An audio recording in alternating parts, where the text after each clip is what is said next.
Testing with the mic. Yeah, you can hear me. Hi, everybody. So today I'd like to continue talking about synthesis using the enolate reactions. So these are pretty intricate, but I think if you just focus on pattern recognition, I think you'll do okay. So just getting back to pattern recognition. For the umpteenth time, let's just review what we have said about some of these enolate reactions, right? We have 4 of them, and just to belabor the point, let's go over these 4 again. We have alkylation, where we have something that can enolize. We add base, and that puts a dot minus on the alpha carbon. That's the nucleophile, which I always identify with a star. And then we add to that a primary or secondary alkyl halide. This is an SN2 reaction. The carbon that bears the leaving group, the halide, that's my electrophile, which I designate with a dot. And so we have, that's alkylation, and the overall effect of alkylation is chain extension at the alpha carbon. Okay, second, the aldol, where we have something that can enolize. We add base. Hydroxide is usually good enough. That once again makes the enolate dot minus on the alpha carbon. And now the electrophile in the aldol is a second aldehyde or ketone, where the enolate, the nucleophile, attacks the carbonyl carbon of the second aldehyde or ketone. Get a beta hydroxycarbonyl compound, and that is usually not what we're going for when we're doing the aldol. Now, usually this is heated, and this undergoes a dehydration, and what we're usually looking for in an aldol condensation is this alpha beta unsaturated carbonyl. Alpha beta unsaturated carbonyl with a new double bond between alpha and beta. 2 down, 2 to go. Next up, Claisen. Where here we have something that can enolize. This is usually going to be an ester, but it doesn't have to be. But there has to be 2 protons here. At least 2 protons there. Some kind of base, usually it's going to match the esteratic portion of the ester, which we'll see in a minute here. This ROH, this is the solvent. So this would be methoxide and methanol, or ethoxide and ethanol, and so on. All right, so that gives the enolate, once again, dot minus on the star, and the electrophile in the Claisen is an ester.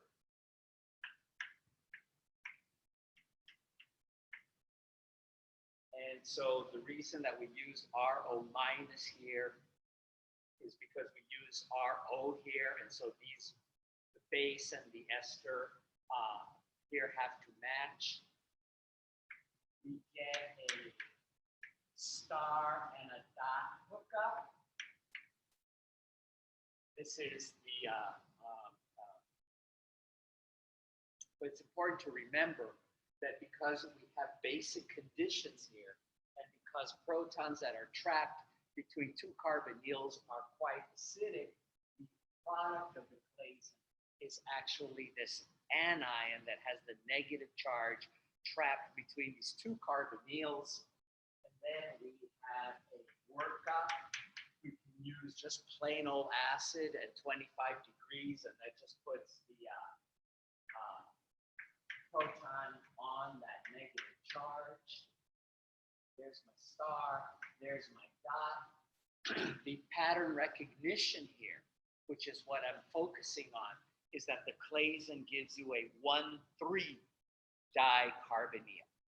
Okay, fourth and last enolate reaction, Michael reaction, where again we're starting with something that can enolize. We add a base, hydroxide is usually good enough. And with these reactions, pretty much all the time under basic conditions, you have to heat them. So again, we have our dot dot minus. That's our enolate. That's our nucleophile. That's our star.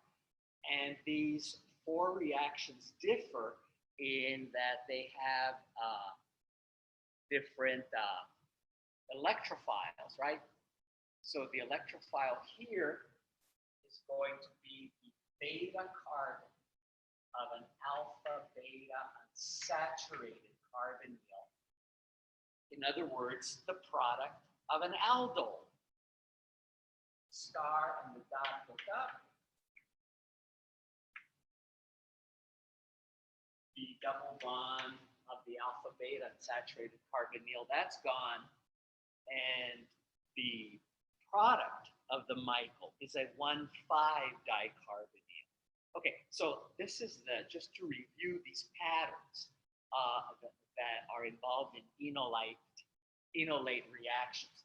Chain extension at the alpha carbon, alpha beta unsaturated carbonyl, 1,3 dicarbonyl, 1,5 dicarbonyl.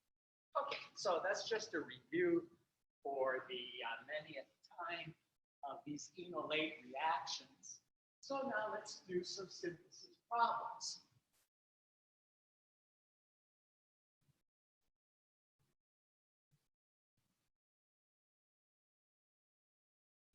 Okay, let's see. So first up, how about we try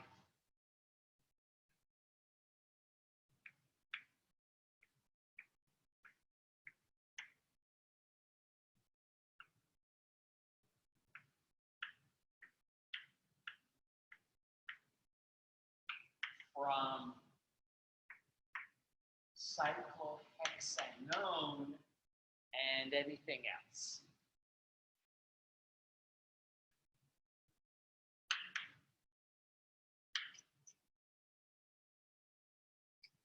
Now, these enolate reactions are, I think they're sufficiently complicated that they are not like many of the synthesis problems that we've tackled in the past, where you can just dialogue with the target and you can pretty much write out the synthesis just considering it retrosynthetically, and the retrosynthetic steps match the synthetic steps pretty much one for one.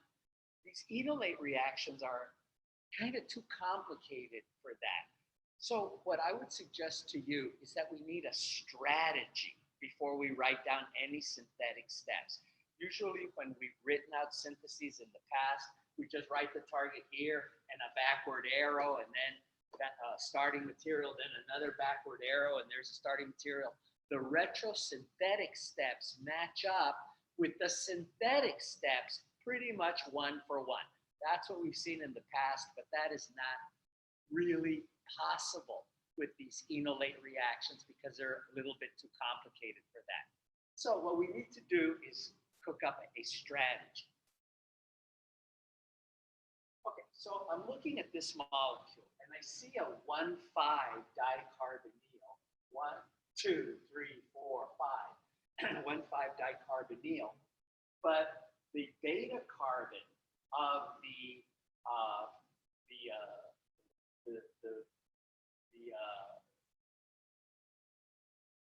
carbon 3 of the 1,3 disconnection, this has to be the end of the carbon-carbon double bond.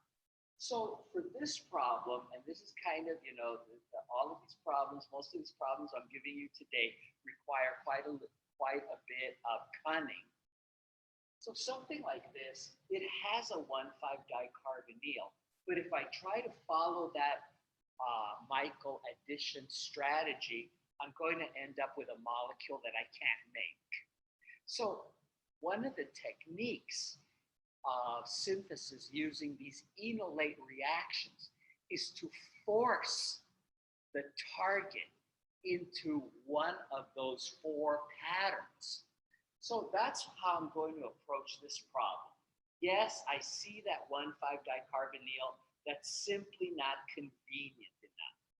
It's much more convenient, and this is the cunning, right? This is the insight. It's much more convenient if I strategize this problem by forcing this target into one of those four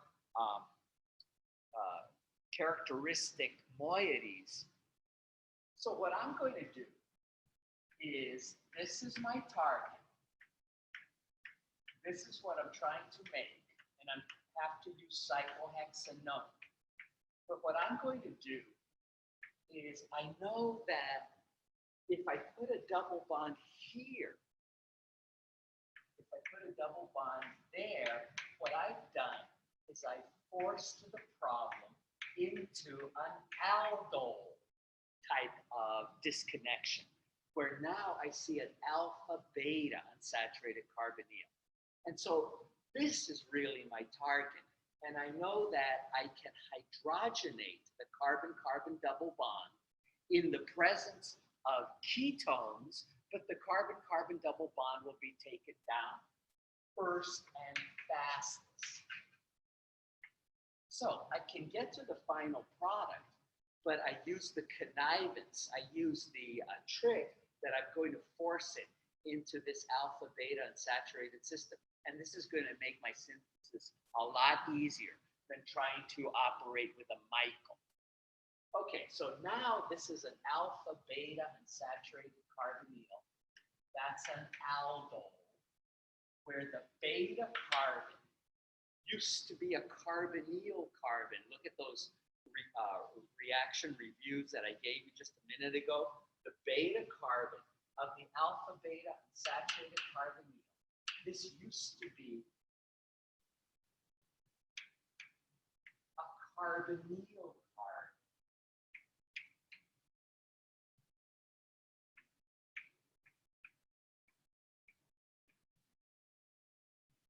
And the alpha carbon of the alpha beta unsaturated carbonyl, that was my attacking nucleophile. So there was my star and there was my dot. Okay, so now the addition of this double bond, this little trick, this insight, has now given me a 1, 2, 3, 4, 5. Now the Michael disconnection, the 1,5-dicarbonyl, is a lot easier to visualize, and it's also going to work a whole lot better because now this strategy involves another connivance, another trick. So now this is going to be a Michael.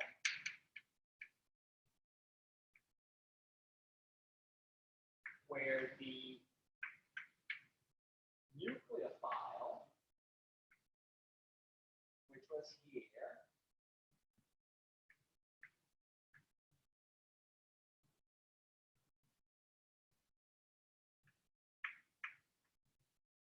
is a 1,3-dicarbonyl. And we know that these 1,3-dicarbonyls, where we have a carbonyl carbon that is sandwiched in between two carbonyls, these are very nice for synthesis because these two carbonyls force the enolization to happen here.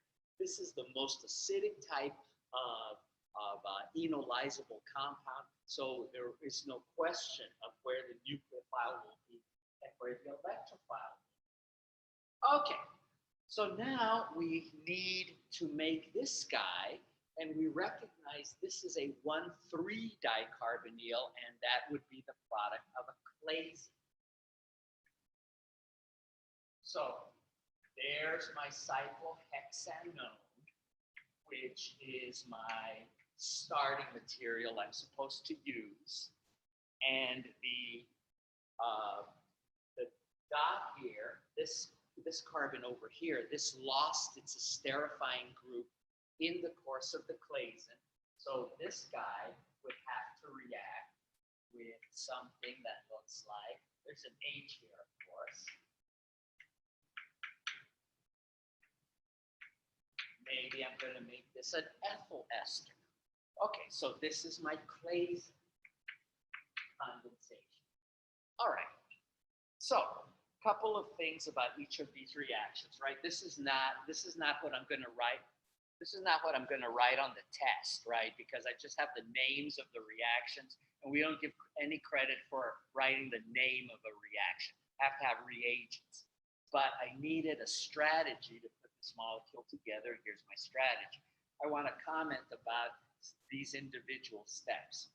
First of all, this guy cannot enolize, right? That's a good thing, right? Because this has no alpha protons. This thing cannot enolize. It must be the electrophile. It must be the dot. This thing can enolize, but when I mix these two together with base, there is no question of who will be the nucleophile and who will be the electrophile. So I'm not forcing the molecule to read my mind and know it has to enolize here and not there. So this is another little trick that you want to keep in mind when you're writing out synthesis problems, is that you want that if possible, try for a molecule that cannot enolize, reacting with something that can enolize. That way you won't have chemoselectivity problems. Okay, and so now here's another molecule that you want to keep in mind, this guy right here. It's a 1,3 dicarbonyl. And as I said several times, that again, there is no question of who is going to enolize. The star, the nucleophile, must be at this position, trapped between the two carbonyls, because those are the most acidic, the most enolizable type of alpha carbon derivatives. So, first trick, try to use something that can enolize. That's good. Second trick, try to use these 1,3 dicarbonyls that are going to have the star in the trap position. This is also a valuable technique. And then lastly here, we see if a strategy might be to force the target molecule into one of those 4 categories of chain extension at the alpha carbon, alpha beta unsaturated carbonyl, 1,3 dicarbonyl, or 1,5 dicarbonyl. Okay. All right, so there's my strategy. Now I'm ready to write my synthesis.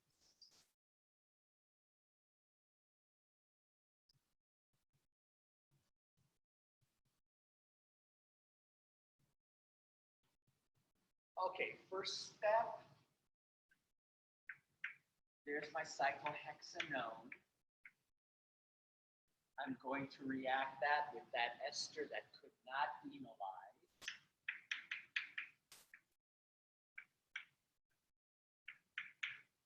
The base that I'm using will be ethoxide, so that these guys match up.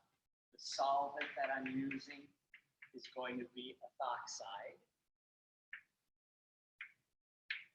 So I get that,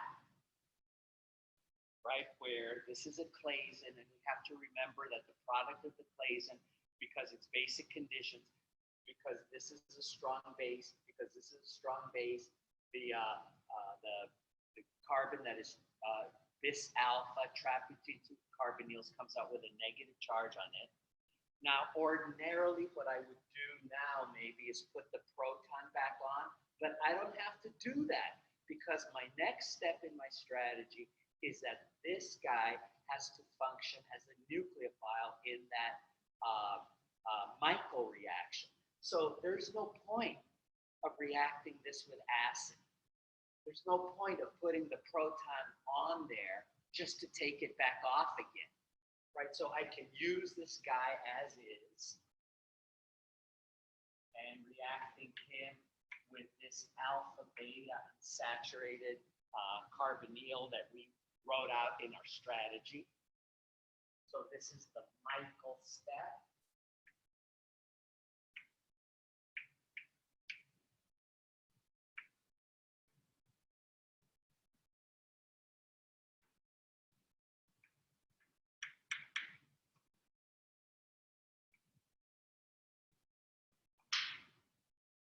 I'm going to try to write this differently.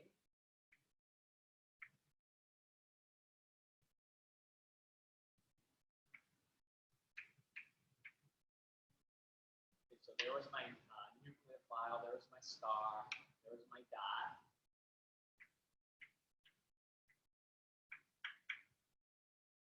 Right, so there's my 1,5-dicarbonyl. I think while I was writing the strategy, I think we wrote this compound formed somewhere along the way.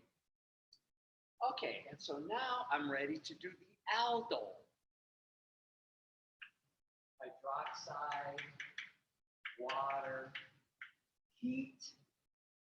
So I'm looking for something that can enolize. I'm looking for a proton that is next to an alpha carbon. So this guy could enolize here. I'm going to put a star in parentheses showing that you could get enolization there. That's an alpha carbon. This guy could enolize there as well. I'm going to put a star there showing that potentially I could get enolization there. This guy cannot enolize anymore because there are no protons there. And this guy could enolize. So I'm going to put a little star over there. Okay, and so I have all of these possibilities. I can immediately discount this guy because if I put a dot dot minus here, the only thing he could do would be to attack a carbonyl. It could attack that one to make a 4-membered ring. That's no good. It could attack the aldehyde to make a 4-membered ring. That's no good. It could attack this ketone down here to make another 4-membered ring. That's no good. This guy could attack the ketone carbonyl up here to make a 1, 2, 3, 4, 5, 6 6-membered ring. And that's ordinarily good, but this is going to be a tortured ring system. Right? This is going to look something like this.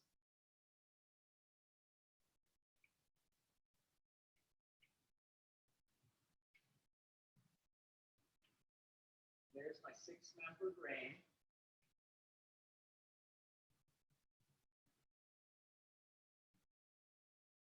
The aldehyde is over here. Then I have CH2, CH2,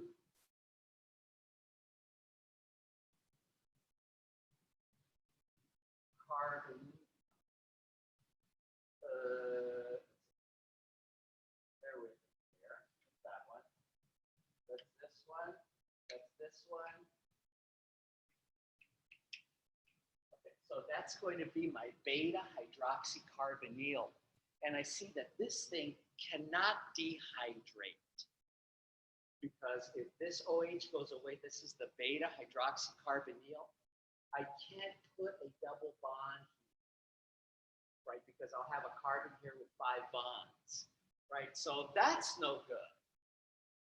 The only thing that can enolize that was going to lead to a reasonable product is going to be enolization here. No good, no good. Enolization here with attack on this aldehyde here, not on this ketone.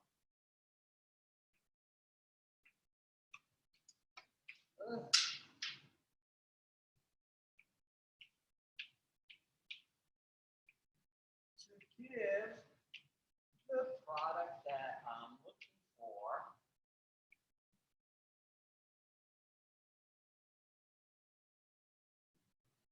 Which is that.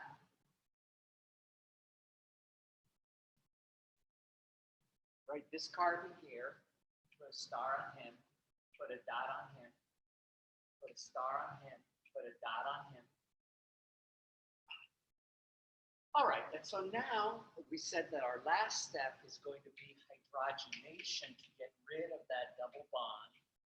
And so there is my target.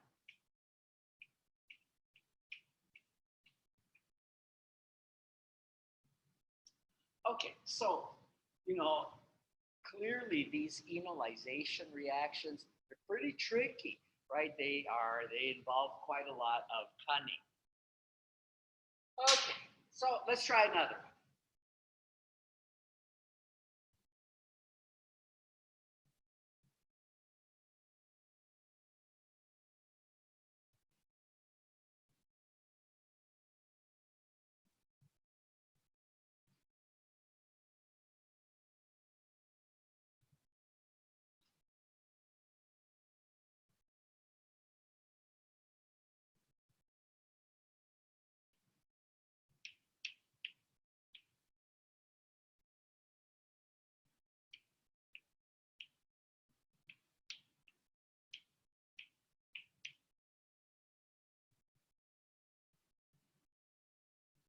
Okay, so let's talk about how we could create this compound.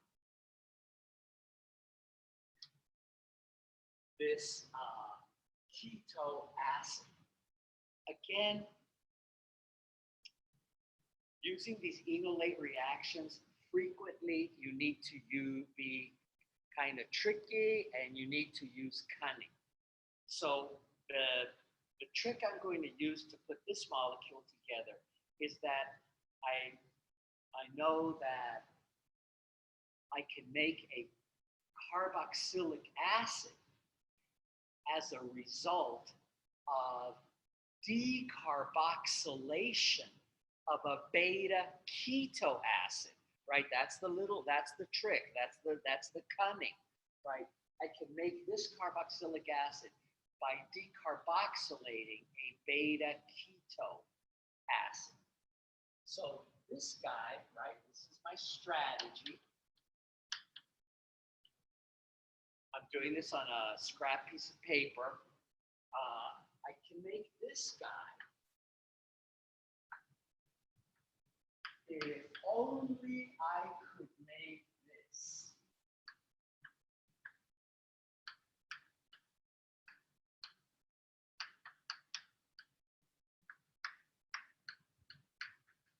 If only I could make this, I could add acid, water, and heat. That would convert this into carboxylic acids. They would be beta keto carboxylic acids. They would decarboxylate. So this would be H3O plus, and heat, I would get decarboxylation. Okay, and so that's my trick in this synthesis, right? Is that creating this carboxylic acid as a result of decarboxylation. And I chose this compound because now I see, oh, this is a 1, 2, 3, 4, 5, 1,5-dicarbonyl. That's a Michael. That's the product of a Michael reaction. And when I look at this Michael reaction, I see that this strategy, this connivance, once again, uses one of my favorite tricks, which is the use of a 1,3-dicarbonyl that has this very nucleophilic carbon sandwiched in between the two carbonyls. Okay, so that's a good thing. That's something that I'm always keeping my eye out for, seeing if I can use this this technique. All right, now what about this guy? Oh, he's an alpha beta unsaturated carbonyl. This is the product of an aldehyde, where the beta carbon used to be a carbonyl carbon. And the alpha carbon was the attacking nucleophile. Okay, and once again, I've resorted to another one of my standard tricks. This guy cannot enolize. This guy has to be the nucleophile, and this guy has to be the electrophile. So once again, I'm using that technique. Oh, but I see problems with this one, using this one, because that has a pKa. This alpha proton has a pKa of about 20. There's an alpha proton here. He has a pKa of about 20 as well. So that the molecule can enolize in both places. But I can use several workarounds. Workaround number one. Workaround is activate, force the enolization to happen here. And how do I activate stuff to force enolization? By sandwiching it between two carbonyls.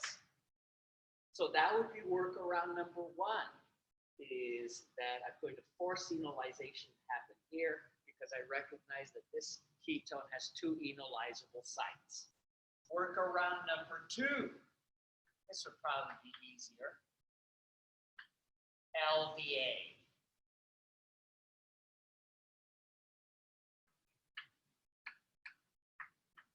One of the things that we know about LDA is that when there is a choice of two alpha protons of similar acidity, LDA removes the most sterically accessible proton, this one. So I can use both of these workarounds. Okay, I want to continue talking about, going to probably use this one. But possibly this might also be advantageous. Okay, so there's my strategy, right? I did all that on a piece of scratch paper. Now I'm ready to write my synthesis.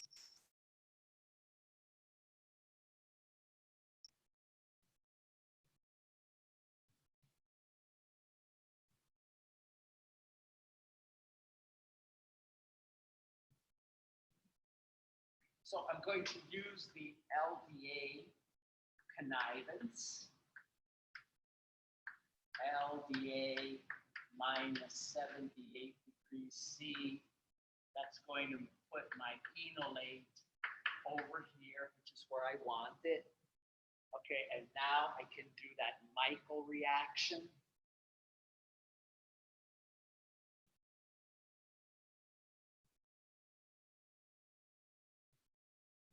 Am I going to do that Michael reaction now?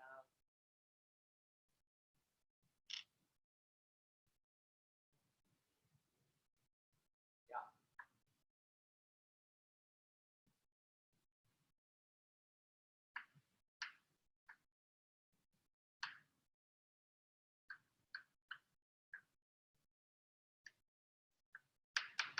On an ester, right? Not on a carboxylic acid, right? Because a carboxylic acid, that's acidic. This is a base. If I use a carboxylic acid thinking I'm going to get this, that would be a horrible blunder, because that's just going to do an acid-base reaction and we're not going to get a Michael. So I'm going to use an ester here.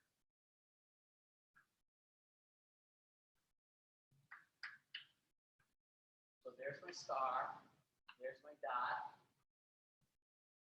my star, there's my dot.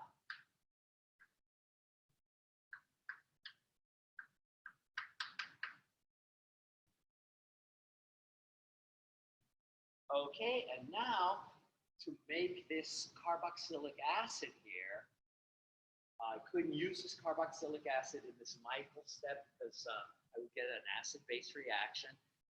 The best way, this is an acyl derivative. Remember acyl derivatives? You're looking for a carbonyl carbon that's bonded to something that's not carbon, not hydrogen. That thing that's not carbon and not hydrogen, that's going to function as a leaving group. The best way of making an acyl derivative is from a pre-existing acyl derivative. This one.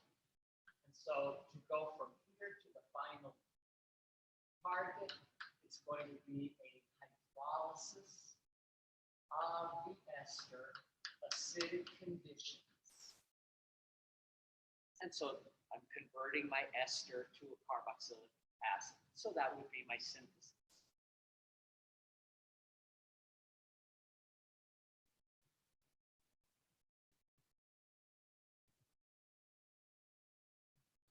Okay. Now, let's take a little break from the synthesis and let's try a complicated product prediction problem. Okay, we'll return to synthesis in a minute.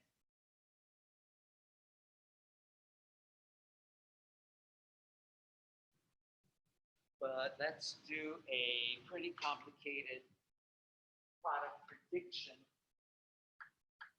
using one of our enolate reactions.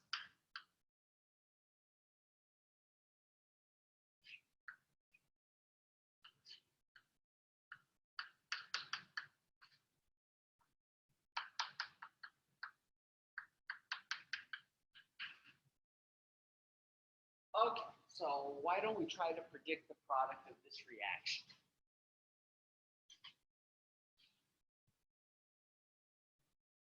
Okay, so what you're looking for here is you're looking for where enolization is possible, right? That's going to be at the alpha carbon. Where is enolization possible?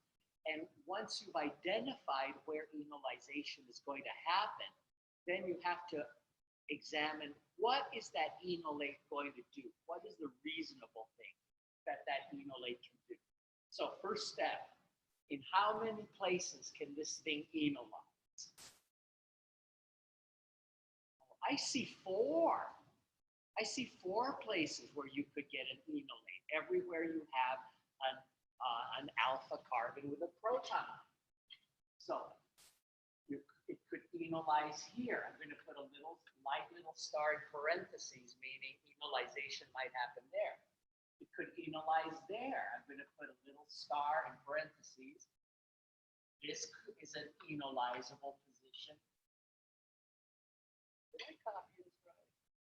This is an enolizable position. Oh, and this is an enolizable position. Oh my God, 5 different places where this thing could enolize. Okay, so once we have the dot minus there, what is it going to do? We can just immediately throw out some of these possibilities. If we get a dot minus here, the only thing this thing could do would be to attack this carbonyl over here to make a 4-membered ring, or 1, 2, 3, 4, 5, 6, 7-membered ring. No good, right? So we could get enolization here. It can't do anything reasonable. What about enolization here? This could attack this carbonyl over here to make a 1, 2, 3, 4-membered ring. That's no good. It could attack this carbonyl over here to make a 1, 2, 3, 4, 5-membered ring. Maybe, maybe yes, maybe no. Okay, what about this guy here? Enolization here would attack there to make a 3-membered ring, or enolization here, 1, 2, 3, 4, 5, 6 with attack there. What about enolization here? 1, 2, 3, no. 1, 2, 3, 4, 5, 6, 7, no. So we can immediately throw out all of those. We can immediately throw out a bunch of possibilities. Okay, so we have these remaining. Enolization here. 1, 2, 3, 4, 5, 6. You could get a 6-membered ring here, but that 6-membered ring is not going to be, cannot dehydrate to give the alpha beta unsaturated carbonyl that provides the thermodynamic driving force of these aldol reactions. So enolization here, we're going to call this 1. Enolize at 1, you're going to get something that looks like this.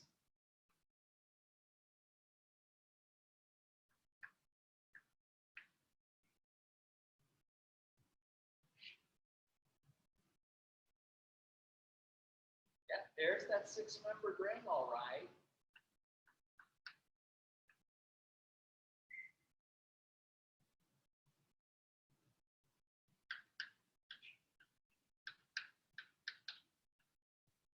This is what you get if you enolize at 1 with attack at 1, 2, 3, 4, 5, 6. Attack at 6. And see, I can't put a double bond here because if I do, this thing can't lose water. If I put a double bond here, I'm going to have a carbon with 5 bonds, right? So enolization here with attack there, that's just not reasonable. So I can erase that. Okay, so 1, 2, 3, 4. This can't attack there.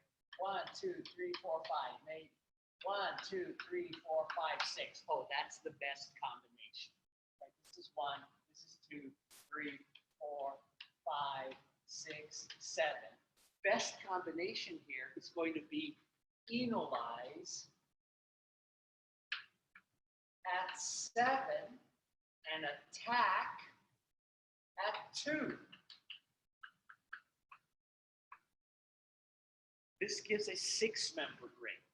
Enolization at 5 with attack over here is going to give a 1, 2, 3, 4, 5-membered ring. That's not as good. And furthermore, an ester is less reactive than a ketone. So even though I could get a reasonable ring there, that enolization at 5 with attack on this ester just loses to enolization at 7 with attack at 2. So the technique here of dealing with this problem was identify all the places where enolization would happen and then allow that enolate to react and see what you get. Sometimes you get something that's really bad, like a 3-membered ring or a 4-membered ring or a 7-membered ring. You can immediately discount those. Other times it's a little bit tricky. Okay, so we're going to get enolization at 7 with attack at 2, the final product.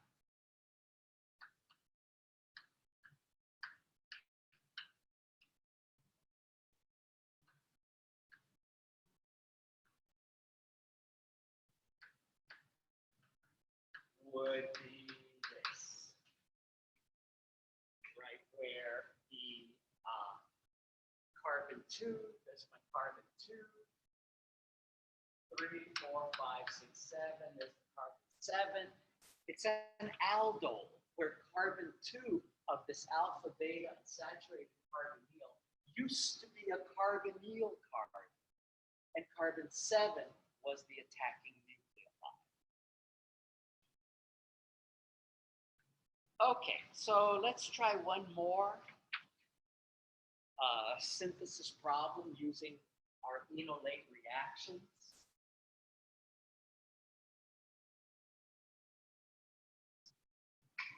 I think the handout that I prepared for you last week has lots and lots and lots of synthesis problems that you can practice on. Let's try another one.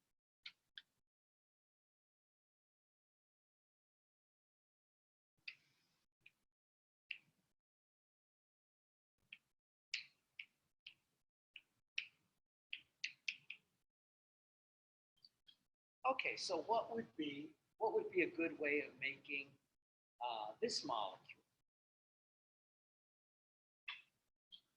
This is oxanamide.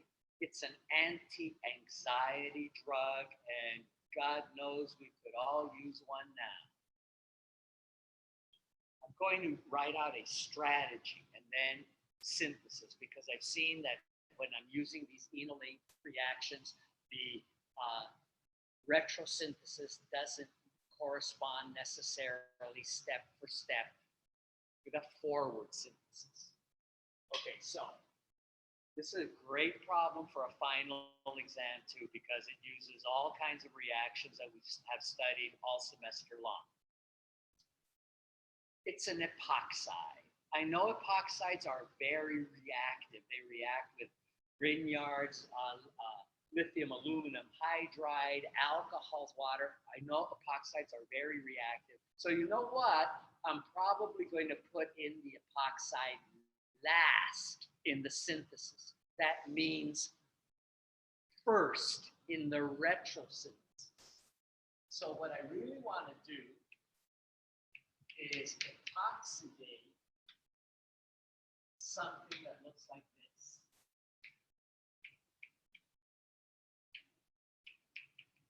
Right, the epoxide is very reactive. I can't put it on first and then expect it to survive all the other stuff I'm going to do to it.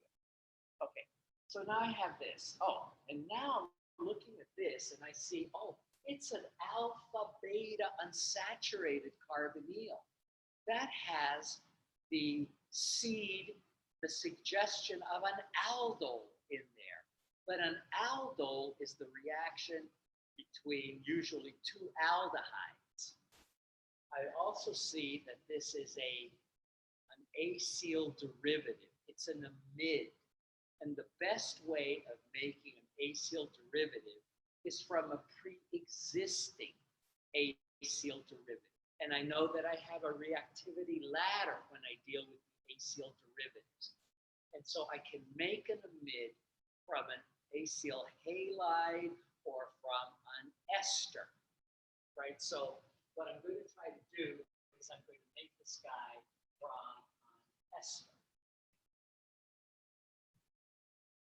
Or I could use that Darzan's reaction and make this from carboxylic acid. I'm going to use an ester.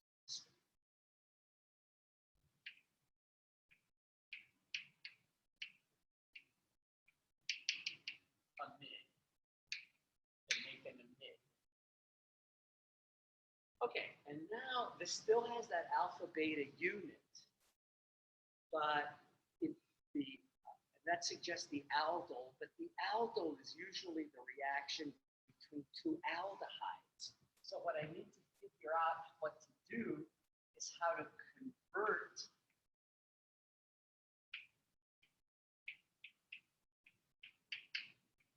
transform an aldehyde to an ester. So how would I make an ester from an aldehyde? And now I see, now I can finally and at last use my aldol disconnection. Aldol, where the beta carbon of the alpha beta unsaturated carbonyl, that used to be a carbonyl carbon, and the alpha carbon was the attacking nucleophile.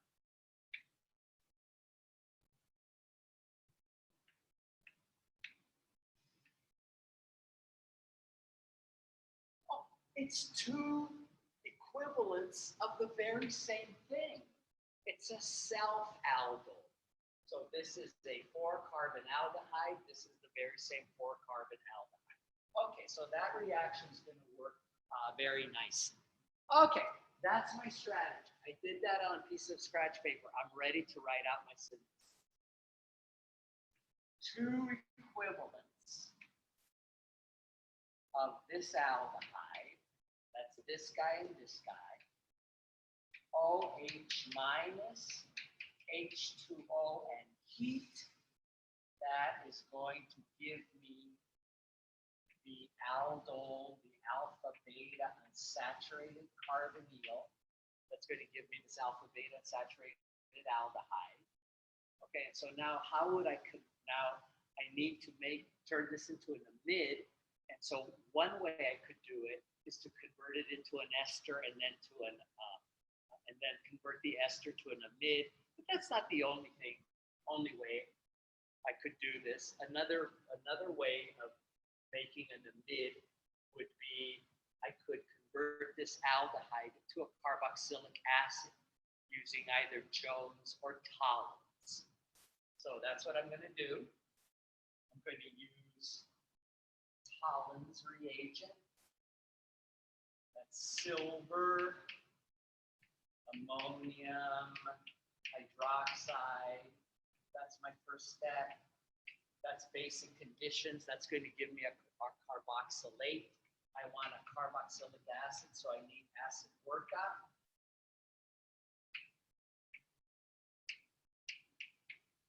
That makes a carboxylic acid. And now I can use the Darzens, SOCl2. That converts the OH to a Cl, and then I can knock the Cl off with ammonia. Those are my acyl substitution reactions.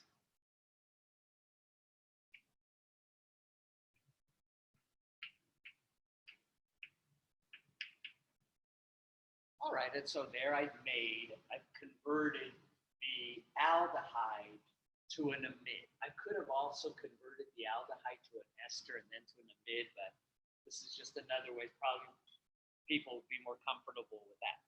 All right, so I'm here now. The only thing that's left is to epoxidize with MCPBA.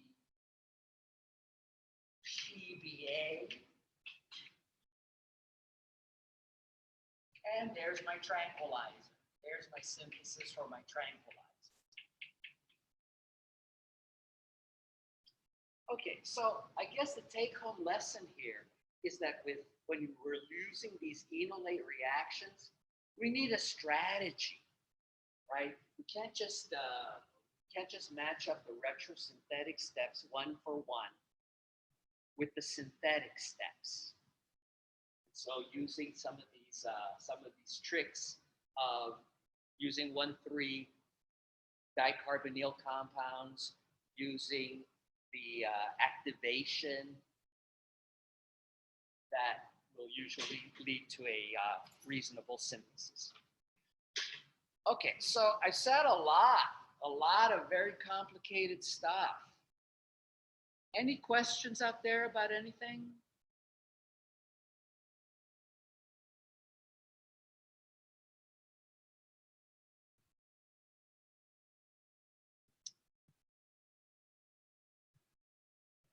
Well, okay. Well, if you don't have any questions, I guess I'll sign off and I'll see you next time.